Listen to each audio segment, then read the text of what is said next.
So you want to know the ins and outs of managing your money.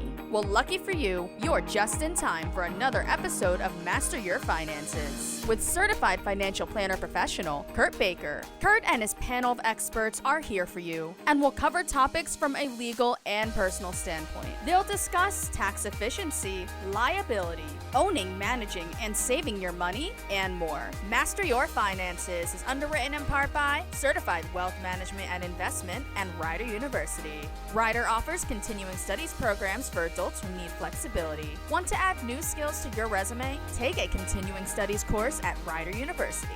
Now, let's learn how we can better change our habits with Kurtis Baker. Do you ever wonder where to begin about maximizing your marketing ROI? How can your business acquire leads in today's inflationary economies to sustain its operations? Do you want to learn how sales and marketing collaborate to build a brand? Would you like to discover how to manage your marketing budget during market downturns using an investment mindset? In order to assist other businesses in expanding and achieving their objectives through strategic marketing and integrated communications, Jeff Barnhart launched CMA in 1987.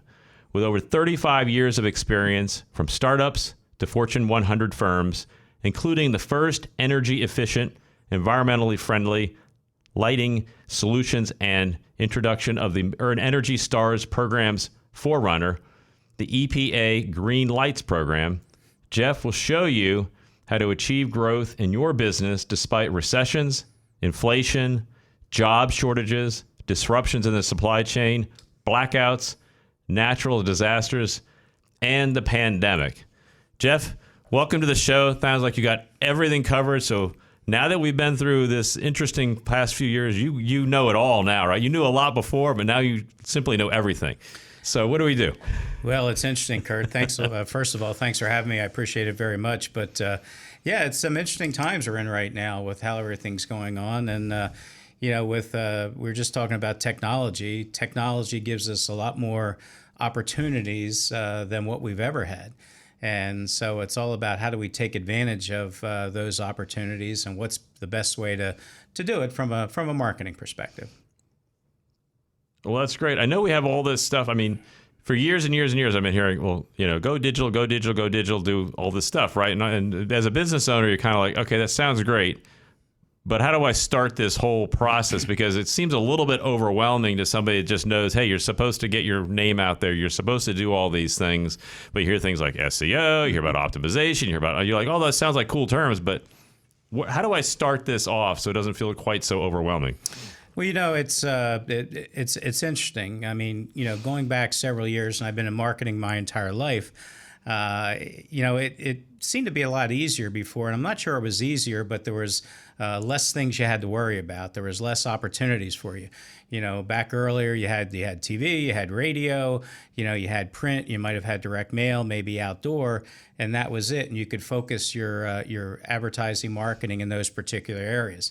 And then with the advent of technology and the progression of technology, a lot of new opportunities have created themselves for everybody. And I think that's where a lot of companies, businesses, individuals who aren't in it on a regular basis can get very confused because there's a lot of different terminology you talked about, SEO, SEM, content marketing, social media marketing, everything that goes with it.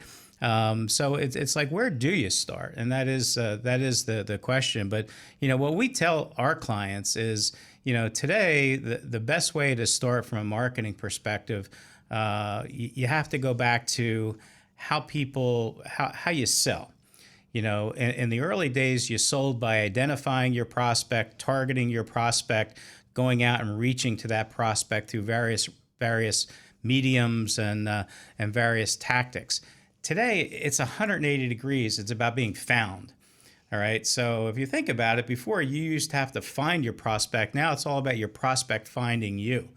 And how do they do that? Well, today, people, they say that, people are connected to the internet by at least 3 different mechanisms, whether it's a laptop, a phone, a tablet, whatever. Everybody's connected to the internet. So everybody is looking for something through the internet. So the best way to be found is to have a very, very strong internet presence. And that starts with a very sound, very strategic website, on your company or business, so you can drive people to that website, and they're going to find you through various mechanisms and marketing tactics of how we drive people to that website. But the first thing is you have to have a good website, because that's what people are looking for. They're looking for that for information, and quite honestly, in today's buying age, people, the buying decision is almost 90% made before they even reach out and contact you. They've looked at your website, they looked at maybe your competitors' websites, and they've kind of made an informed decision along the way of who they want to talk to. So your website has to almost do a pre-sale for them and get the information across to your potential audience of who you are, what you are, how you do it, and more importantly, why you. So it's interesting. Yeah, we hear about websites a lot, and I know it's gotten a little easier to put a website up, which doesn't necessarily mean the websites are better. So what are some of the key components when somebody's like trying to get a website together? We hear about like branding, obviously. So whatever your messaging is, you want to make sure that flows through everything. But you're saying start with a website, and then once you get it nailed down there, you can definitely push it out to all these other platforms that are out there. Is that my understanding of what you're kind of saying? Yeah, pretty much. The Okay. website is basically the home base, as we call it. That's the starting point. That's where you're going to ultimately, drive your prospects, and you're going to drive your audience to.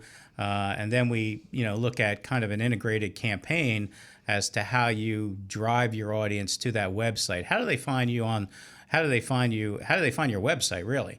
And, whether they're on their phone or laptop, whatever, they're typing in 2 or 3, maybe 4, maximum 5 keywords. And when they're typing in those 3, 4, 5 keywords, they better find you. You better come up, and you better come up on, page 1 on a Google search when they're doing that. And that's where you get into the, search engine marketing and SEO and content marketing and everything. They're all the means to drive your potential audience to your particular website. So do you have any tips on, like, if you're saying there's 2 to 5 keywords out there, depending on who I am, let's say I own a trucking company, that's going to be one set of keywords. If you have an insurance company, that's another set, right? So how do you go out and decide, how do you determine what may be the best keywords or things you should be focused on for your particular business? Is there a way to figure that out? Yeah, there is. Again, there's a lot of algorithms and areas that you can look at from a technical perspective, but that's where I get into, and I think which is kind of a differentiator that we look at, because you got to dive deeper before you look at the tactics. You got to look at a strategy, and strategy is going to drive your execution. So your strategy is, who are the types of people that are your key customers? What are those key people that you want to show up on your website or to see your website? And then you look at how are they actually looking for you. And that's where it starts with, the search engine side of it, is looking at what keywords people are searching to find those various aspects of what you do. If you're a trucking company, what are people looking for in a trucking company? They're looking for somebody that might be, nationwide, it might be regional, somebody that can move you in one day, or move your freight, or move a vehicle from state to state or whatever. So you want to be able to identify how people are looking for you. And once you identify what those particular keywords are, and that's much more than the 5, but once you do that, then you can start developing a strategy of the keywords that you want to develop into your site, so that when people are looking for you, they can find you.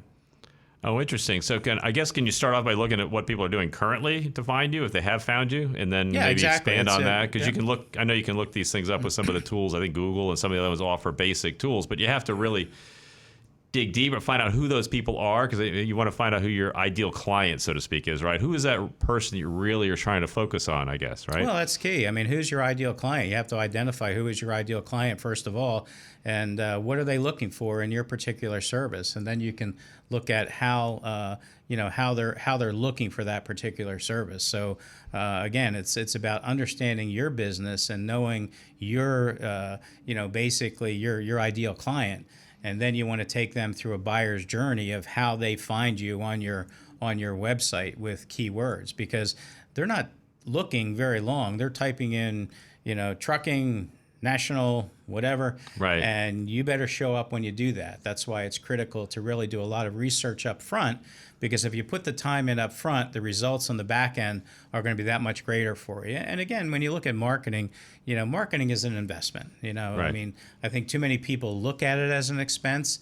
And that's why people sometimes cut back on marketing during, crisis times or whatever. But if you look at marketing the way it should be as an investment, no different than a financial investment, you should be able to look at, if I spend X amount of dollars, what can I get in return? And if you can't determine that, then you probably shouldn't even do it. Oh, I happen to agree with that. I mean, that's talking about the financial world, right? People like when things are tougher, right? That's usually when the opportunities appear. And I assume that sounds like it's when marketing, when things are tougher, because remember, businesses are shifting, right? So if the market's down in your particular business area, that means it's down for all your peers as well. So maybe there's some opportunity that when things expand again, maybe now instead of being number 4, you could be number 1 on the way back up, right? And that's the perfect way to look at it too, because studies will show you over the course of time, those that continue to market during downturns or recessionary times end up far more advanced or far more ahead than those that don't. And the thing I like about it is a lot of people do cut back. So if other people are cutting back, you can have a greater presence without even increasing your marketing budget, simply because other people are cutting back on theirs. That's a great way to look at it. So just like when the market's down in general, you want to lean in a little bit, selectively be careful about how you do it. Sounds like in marketing, when the market's down, you want to lean in a little bit, maybe be a little more selective about what you're doing, very, very targeted. But very then targeted. Then you can expand, right? And you're really no different than the financial aspect of it. You don't have to, jump in with both feet, but you want to keep a presence. You want to focus on, maybe your most profitable projects or products. You want to focus on maybe your inventory that you have available for you, so you're getting the greater return on that aspect of your marketing budget. But yeah, it's got to be a return on investment, because if you're not getting a return, like I said, you shouldn't even do it. It's not like the lights where you turn out the lights, but marketing, you got to get a return on that investment. Excellent. Yeah, and the good thing about digital is you can track it, right? So you can actually see what's going on. It's kind of a good thing, but it can be a curse too if you don't really understand it. And a lot of people, we have a lot of clients that, we take the time to explain it to them, because although digital can be very measurable, and that is good that it is, a lot of digital marketing is also for branding purposes. Right. And branding is, to create that brand presence awareness out there, which is much more difficult, if almost impossible, to actually track a one-on-one return of that. Excellent. We're going to take a quick break. You're listening to Master Your Finances. We'll be right back. This is Master Your Finances with Kurt Baker, Certified Financial Planner Professional. Learn about tax efficiency, liability, owning, managing, and saving your money, and more from Kurt and his experienced panel of guests. Master Your Finances is underwritten in part by Certified Wealth Management and Investment and Rider University. Rider University offers flexible education for adult learners. For more information, it's rider.edu/nextstep.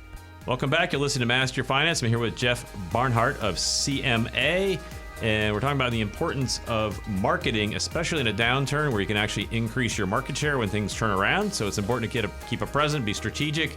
And just before the break, we talked a little bit about branding, and I just remember years ago how they talked about the value of brands. I remember Coca-Cola was the one we used to hear about all the time. I think Apple might surpass them now, but think about, you buy a company, one company versus the other company. What are you really buying? Usually you're buying the name, the brand, the structure. What you're getting is that's what you're paying a premium for. And so can you give us a little bit of an understanding about, from a marketing perspective, how do you go out and, quote, brand yourself to give yourself that extra value and image in the public that maybe other of your competitors wouldn't have? Yeah, sure, Kurt. And, branding is very critical in a marketing component, because, branding is pretty much, what people feel when they think about you, or they see you, or they look at your website, or they see your logo. It's a feeling they get. And you want that feeling to be a positive feeling. And in the case when you look at some of the companies we talked about today, like Apple, they want you to think technology when you think about Apple, because that's who they are.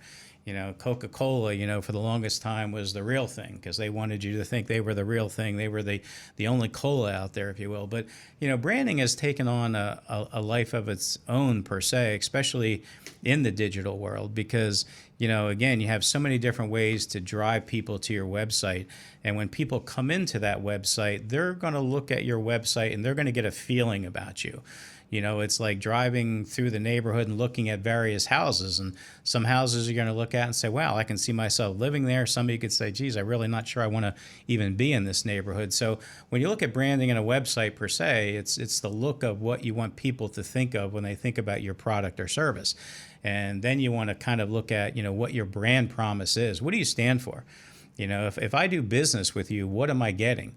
And that's where it ties back into, looking at, the idea of being unique and being able to have that brand promise that when people look at you or think about you, something positive comes to mind, and you want them to remember that. And that's what you kind of remind them with on an ongoing basis through the various marketing tactics. So how does one go about figuring out what their brand should be, right? So you're out there, you're marketing, you're in business, let's say, and you're like, okay, let's take our trucking company. I know I'm a trucking company, and I know there's like many trucking companies out there. How can I make myself a little bit different? Because everybody's driving a truck, probably the same darn truck, but I'm going to do it a little bit better, a little bit different, so you're going to hire me instead of somebody else. Yeah, and again, I think that's the toughest challenge when it comes to branding. If you're looking at 2, 3, 4 trucking companies side by side, it comes down to what makes you unique. Why you versus why trucking company A versus trucking company B. And that's when we like to get back into telling a story and telling that story through case studies or case histories, if you will, of successful ventures that you've done with clients where in some cases your clients are speaking for you about, they selected, this trucking company, they selected you because, hey, you had the best customer service. You answered the phone on the first ring. You showed up on time. Those are all unique selling propositions that help build the story about the brand.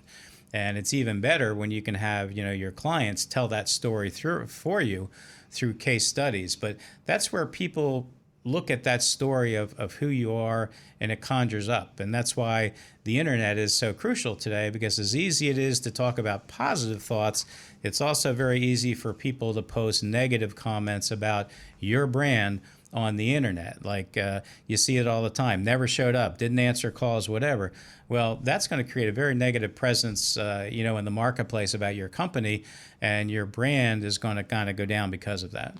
Yeah, you hit on two big areas that I picked up on. One is everybody has their own unique personal story, right? So every owner, operator, company, right? We all have our own unique story. So even if the companies are, quote, look the same on the outside, if you really talk about them, they have their own beginning, their starts, why they began the business, why they do what they do, why the owner started the business.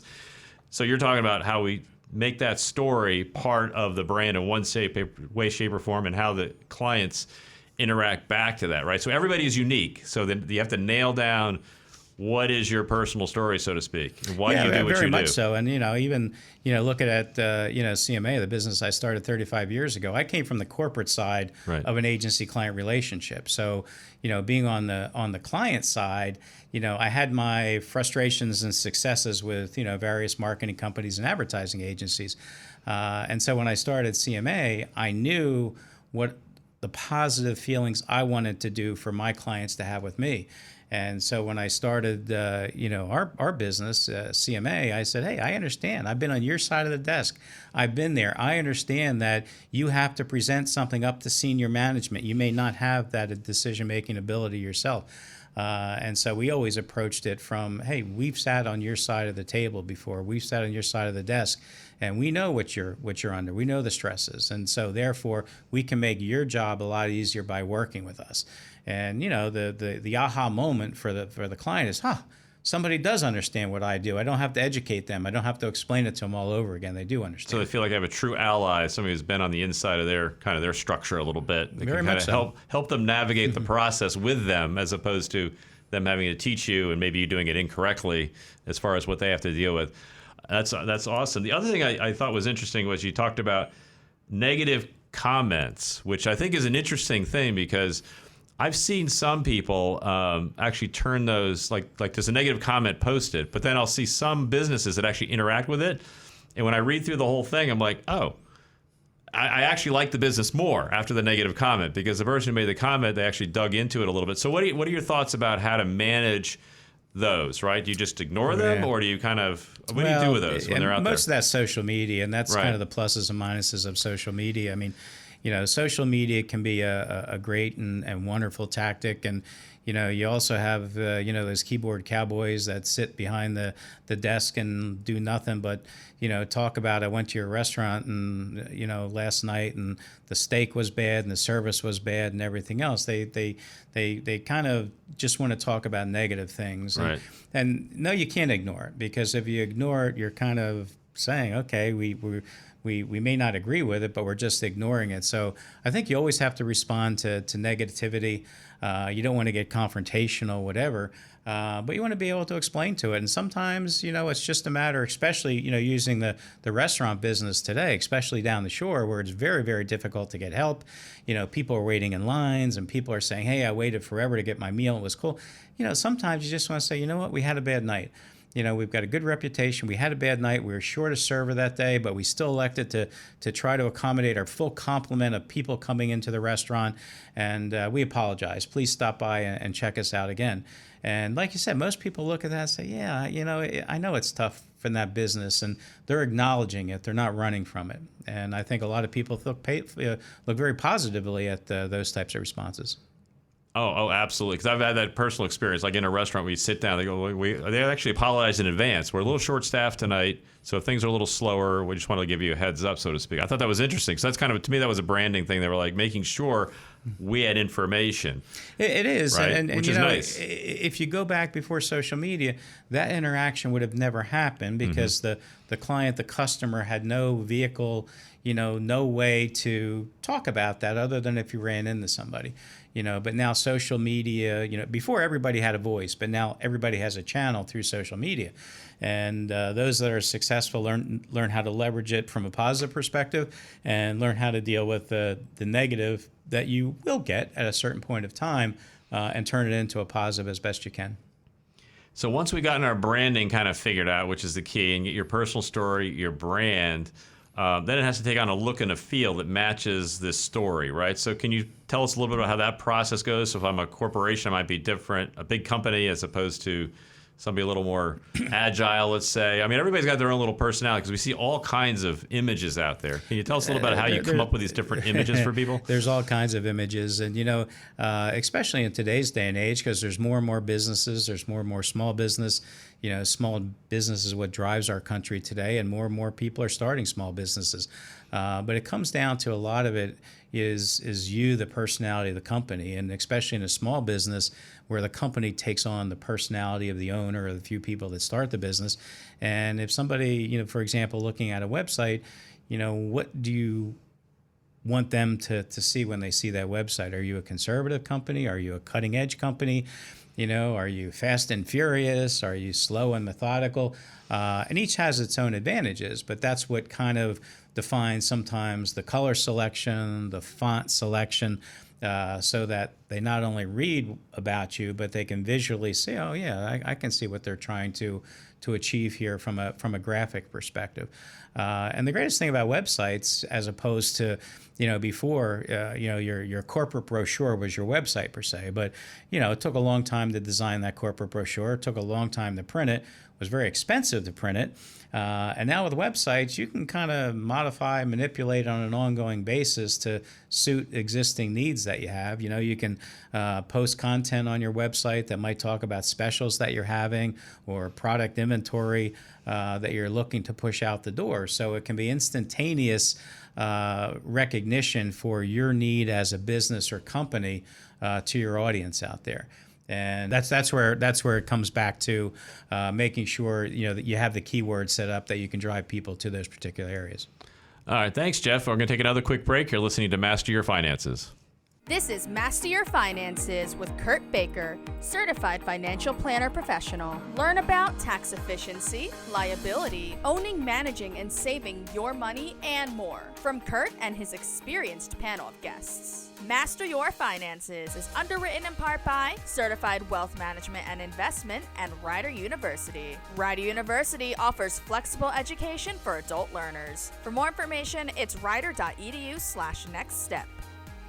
Welcome back. You're listening to Master Your Finance. I'm here with Jeff Barnhart of CMA, and we've been talking about some branding and getting things going and thinking the look and feel of the site can match your messaging, your personal story for your corporation, for the ownership, and to really make it all kind of work well together. And I know one thing you brought up in there was like how you can post content or blogs, things like that on your site. And we hear about that a lot. So what are your thoughts about content and like how to manage that and make sure you keep the site up to date? Because my understanding is things like, the SEO and Google and all these things, when they search, they like new, fresh information to be showing up on the website. They kind of favor that, I guess, right? When you add content on it. Absolutely. They favor fresh content on your website. They favor, fresh content that you have out there in the marketplace. And, the best way to do it is to be ongoing with your content. And the best way to be successful at it is to incorporate the key search engine words that we've talked about previously into your content itself. So those keywords are replicating itself through your website, and that's one of the positive algorithms that Google picks up, where they see you're being repetitive about what you're doing. The Google algorithms are saying, yeah, okay, this company's got it. They're very consistent in their messaging, and they're not being all over the place. And that's a very positive of how that particular works. And also, again, it gets back to, you're typing in those 3, 4, 5 words. Those words are showing up, whether it's a blog on your site, or whether it's a press release on your site, or whether it's a case history on your site. It reinforces the keywords that people are searching to find you in the marketplace itself. And that's what they're doing. They're going in there. That's where your leads are coming from. Once they find you on your website, you have to make it very easy for them, or you have first of all have to make it easy to catch the information. Who are they? Who's coming to your site? What do they want? Can you offer them help? Things of that nature. So once you capture that information, how can you turn that into sales leads for yourself? And that's how marketing and sales has to work together for the success of a given organization or company. Now, you said marketing and sales. Now, you want to differentiate this? I know there's a difference, but you want to clarify the difference between marketing. What is marketing versus sales? Yeah, I have a very simple definition of that, Kurt, and it's because people ask me all the time, because a lot of people confuse marketing and sales. They think marketing is sales. And nothing really could be farther from the truth, yet they're so related and they have to work together to make it be successful, your company. But, quite simply for me, sales is the implementation of marketing. So marketing is all about the prep, the upfront work, and sales is the implementation of that aspect. I mean, I've had a lot of companies that we deal with where they say, we want leads. Okay, we can provide leads to your site, but what they're saying is, we want you to create sales for us. And we're not a sales company, we're a marketing company. Mm-hmm. So we can drive people to your site, we can drive the right people to your site. But at that point in time, you need a sales support organization, operation person that can reach out and talk to those people on an ongoing basis. In most cases, unless you have a product-based site where you can drive people, where you can buy in online stores, which is becoming more and more prevalent today. I was referring more to the B2B, where you're selling a service, but today, and especially since the pandemic situation, people aren't going out and shopping. They're shopping online, and again, it's punching something in there. You come up on a website. I want this. I like it. I like your company. I like what I see. Boom, I can order here. I push a button, and if I'm lucky, I get it tomorrow at my doorstep. Right. What could be more convenient than that? Yeah, it's a little scary, isn't it? It's a lot scary. It's almost like I see it all the time, and because I know it, I know what's going on. But a lot of people say, "Boy, it's really scary." I was looking up something online the other day, and then something popped up on my website. It was the very product I was looking at. And how do they know? It's very spooky, and yeah, it's convenient, but it can be spooky because it's almost like Big Brother is kind of watching you on an ongoing basis. Yeah, you bring up an interesting thing. So there's I guess you want to describe what that is and how these ads are appearing, because you do a search, right? And it's capturing it, I guess, through the cookies or whatever that are on your site, and it's reading what your preferences are. So to some degree, that's supposed to be more convenient for. So do you want to explain a little bit of how all that really works and why people kind of get surprised? It's really interesting, and at the agency we have technical people that's what they specialize in. Right. And they can give you the technical explanation. High level's fine, but the simple explanation is you've already told people what you're looking for and what you want to see, and it's just reading that information. So when you show up on a different website, it says, "Oh, you wanted to see this before? You might want to see it again here." And so it pops back up again. And, if you learn how to manage that process, it can be very convenient because Right. it's going to pop up again later on. But again, a lot of people do get scared by it because they think, somebody is watching in on them. But that's where the technology is today. That's where it evolves, where they know where you're at, what you're looking at, what you're seeing, and everything else. I mean, we do a process, that we do on our website, and we do with a lot of our clients, called retargeting ads. So if somebody goes into your website and they're on your website, we'll do a retargeting ad for them, where if they're on another website, we've captured all that information before, and we'll pull a retargeting ad up about the website that you're on for your company. So it's a reminder for them. Oh, I was on that website yesterday. Yeah, I forgot to order that. Let me go back in and order that. So it's kind of a reminder to those people that were on your website that, hey, you were on here yesterday or the day before or yesterday or even last hour. And we just remind you we're still here, and that product you were looking at, we might even have a special on it today if you buy within the next whatever. So again, it makes things very easy sometimes and very convenient, but it can be a little spooky at times. Oh, that's really cool. Yeah, it just fascinates me, the whole digital world and how it all evolved, and now it's like really keeping pretty close eye on it. So we have our branding out, now we want to spread the word out there. So what are some of the next steps once you kind of get the message, the branding, the site? So how do we start marketing and get it out there? What are some of the next steps you take, and what are the types of ads and ways to reach out and reach the right people? Yeah, the key thing that we do, we start with a content strategy, and that's where that starts the messaging and the content strategy, which ties into your blogs and your PR and things like that. We'll get into digital advertising, which is advertising digitally through sites that may be similar to yours, or sites that might support what you're looking for, where if somebody's on a given site, they'll see a digital ad of yourself on there. So we'll tie in the content strategy with the digital ad strategy. I talked to you before about the retargeting strategy, where they're on the website. You're going to maybe have an ad pop up of what that is.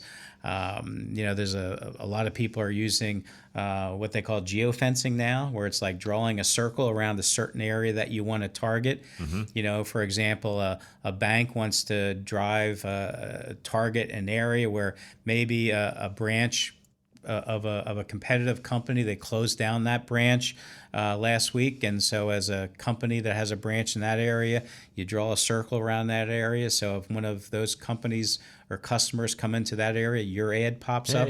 Great deal on a new checking account, by the way. Exactly right. Great deal on a new checking account. We're right down the road. You don't have to. You can still stay on the same street and everything else. So it's a lot of it's about creativity and being consistent with the content.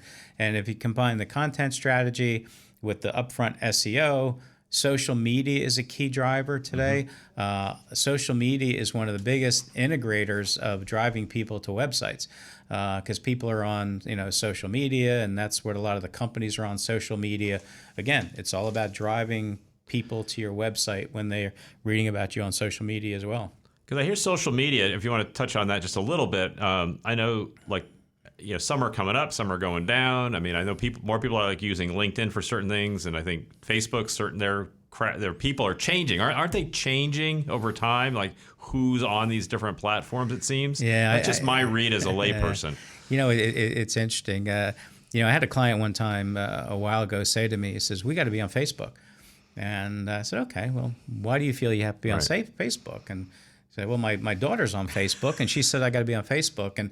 And so, to me, it's we practice social media marketing. It's got to be for a purpose as far as what you're doing. And Facebook may be the appropriate audience for you. It may not be. But Facebook is more or less a consumer person-to-person type of channel. That's what it's known for. LinkedIn is known for more for the business side of it. Instagram is kind of crossing over both platforms now. People are posting pictures on Instagram from a business perspective, and then you have individuals posting what they're eating on Instagram. So it's kind of a crossover platform. But it's always changing. And I think it is going to change. And now you have there's a lot of conversation, especially right now on the way here. I was listening to the radio about TikTok, Right. And TikTok is it's all basically Chinese driven, and Right. they say that the authorization you have to sign when you sign on for your TikTok account is that they own all the information that they have access to on your phone. Which is like everything. Which is everything. Right, So not good. your contents, maybe your passwords, whatever, they have the photos, they have the rights to all that stuff. You have to be careful what you use, because the technical side of it allows the companies in those areas to really delve into a lot of your personal information, and so you have to take special precautions to guard against some of those aspects to keep some of your private information private.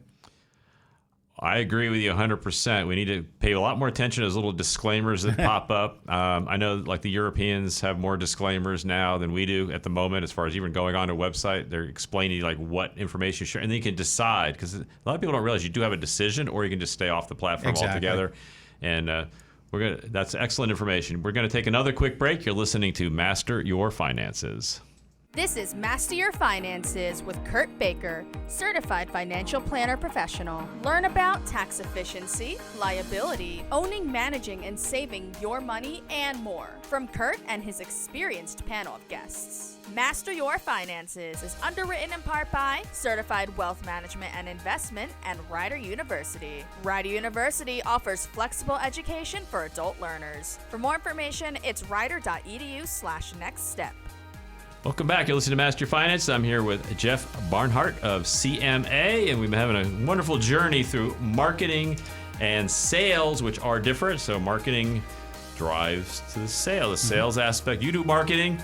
Somebody once the lead is generated, that's properly targeted, the right person or client, then the sales team takes over and matches them up with whatever the appropriate solution is to that, right? Sure. So what I hear a lot about is like the branding, the personal story. Content is enormous. I know that. So you get the content out, because that's always a little bit unique to your own personal, company and so forth. So once we get all this kind of up and running and all these different aspects of the marketing that you talked about, how do I kind of monitor this and make sure I am kind of like pushing things in the right direction, and just watching this whole system? Because it sounds like it gets fairly complex, but now I need to decide what's working, what's not working, or to optimize. How do I tweak it a little bit along the way? Yeah, the key question that a lot of people ask is, how do I monetize it? What is the best way for me to approach this? And a lot of people, will ask if they're not, adept at it. They'll say, well, what should my budget be? There's different aspects for, different industries or different cycles where you're at in the business. If you're starting out, obviously, it's like an airplane. When you take off, you have to put more gas to it because you need more power to take off. Once you're up in the air, you can pull back a little bit because now you're coasting. You don't need that thrust that you had before. And, what I always, tell clients is there's no right or wrong budget. It ties into affordability up front, because you have to afford the first step of it.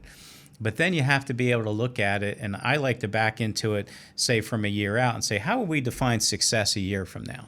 If we're at X today typically tied into a sales perspective, because that's what you're trying to do, increase sales.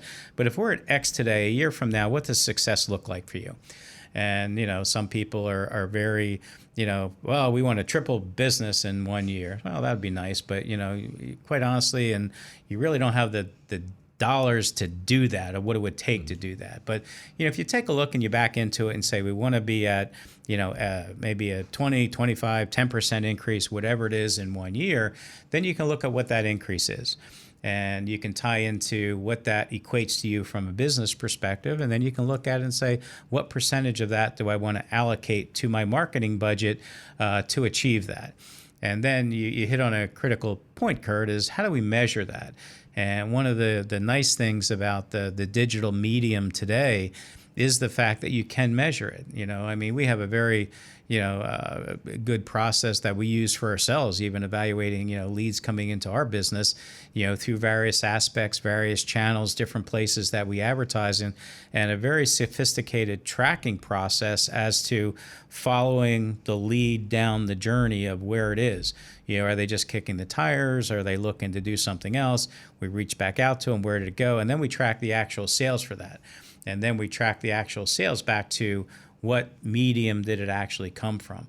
And we go by the premise that if you're getting a successful return on a budget, whatever your budget is, okay, we feel you should get a 5 times return on your budget. So if you're spending, pick a number. If you're spending $10,000, you should get $50,000. If you're spending $100,000, you should get $500,000. That's a good, successful return. You can be successful with less than that, but that's a good number to look at, from an approximation perspective. Once you start approaching 10%, then you're 10 times, then you're really getting a very, very successful campaign. And you can do that by tweaking what you do. And that's the nice part about digital media, and that's where a lot of the time goes into it from a strategic perspective, is tweak, tweak, tweak, tweak. Whether it's an ad, doing A/B testing of this headline versus that headline. What is driving more? What's attracting more? Different copy, different content. What are people doing? And if you put the money into tracking that from a strategic perspective, you can watch your return go up or down. And obviously, you want to keep monitoring so that return is going up. And then it becomes very easy, because then somebody says, wait a minute, I invested $100,000 and I got $500,000 in return. If I invest $200,000, can I get $1 million in return? And yeah, the ratio should be able to stay the same. And so that's why we look at what we do. I mean, the product or service that we have is marketing, but we're basically an investment company. Right. Companies hire us to grow their business. And that's some of the metrics that we use for, successful return on investment when it comes to their marketing budget. And, when I sit with everybody, I always say, if you don't think you're going to get a return on it, you're probably better off just putting your money in the pocket, maybe putting it in the stock market someplace, right, because, that's where you want to get. You want to look at a successful return on your marketing investment. You talked about a lot of things in there, but can you explain real quickly just what A/B testing is, just so people are clear on what that is? Sure, absolutely. One of the nice things about digital marketing is you can run competing ads, if you will, and they're your own ads, but you're competing against yourself, which is what's getting the best return. And it could be different headlines, it could be different body copy, but you might test one headline against another to see what's getting you a better return on ad A or ad B. That's what we call it A/B testing. And a lot of times we'll test the headline. What's drawing their attention to the headline? We do it a lot with email marketing. Email marketing is very challenging because people get so many emails today. How do you cut through the clutter? And the only way you can actually do that, if you're not a known entity where they know who that person is that it's coming from, is to have a very enticing headline that might entice the prospect to click through and read more on what you do. But that's the nice part about digital media. You can test it and it doesn't cost you anything extra. Whereas back in the flat days, you had to create ad A and ad B and place them and price them out differently to have them be out there. Now you can just test them on an ongoing basis and continue to tweak. And that, to me, is what's nice and exciting about the digital market. You can continually test it and tweak it as you go. So not just digital, you can track other types of media as well, is my understanding, correct? How do you, if I'm doing like a TV ad, or if I'm doing let's say a newspaper ad, something that's not necessarily digital, or magazine, are there ways to track those as well? I mean, yeah, there's ways to track everything, per se, but digital is good because you're getting a direct one-on-one return. Right. Newspaper, you can do it where you can drive them to certain landing pages that you might have for a specific ad. So if you're doing a print ad and you want to drive them to your website and you want to track it, a lot of times we'll create separate what we call landing pages where we drive them specifically to that landing page where we can track where that's coming from and who it is that it's coming from, so you can track the print side of it or the flat side of it as well. So yeah, there's ways to track the flat side of it. Digital is a little more interesting because of technology, you have a lot more opportunity in front of you to do that. But again, those I think are very successful at it are those that understand you have to invest your time into, 3 things to me. your goals. What do you want to achieve? Because if you don't know where you want to go, any road will get you there. Right. Your strategy, which is how are you going to achieve it? And then your success. What is your degree of success to that? And understanding that that's a skill set from a marketing strategy perspective that's very critical to the business. And the more you invest in that side of it, the greater your return is going to be. And there's some people that just want to throw stuff against the wall and see what sticks, and that's an approach. It's not the approach that I would want to take. I kind of like a rifled approach. So have you ever had anybody, you don't have to name the name, but I mean, ever had a company or entity that went in like, I'm not so sure I want to do this. And they went and they did it, and they maybe had a pleasant surprise or something? Because I know, especially if you're starting off with a fairly large budget for your particular company, whether it's $5,000 or $100,000, that might be, a lot of times that's a stretch for companies to try these things. Mm-hmm. So somebody went out and said, all right, I'm going to commit this money. Not sure it's going to work. Any stories that you can tell us? Well, it's interesting. Because of how the market has changed so dramatically, I had to learn starting about 10 years ago how I look at marketing. Okay. Because if I was pitching my business to you today, or anybody pitching their business to you today, I may pitch my business to you in a way that I know you're going to understand and how I want to present that to you. Okay. But when we turn around and we look at now you're finding me. Right. You may not be looking for me the way I'm trying to sell you, and you may be looking at me through other aspects of it. So, from our aspect of it, when we look at it from a marketing company, people may be looking for, websites. They may be looking for digital media. They may be looking for SEO. So we have to be able to market the way people are looking for you. And that's what we kind of call the buyer's journey. What's their journey as far as how they're looking for you? And sometimes it takes, that aha moment that you're talking about for people to really understand how that works, because, it's kind of changing the mindset of pitching what you do to somebody versus that person finding you. Right. Because the two messages can be very, very different. And if you don't understand that, you may not be, using the appropriate strategy for you.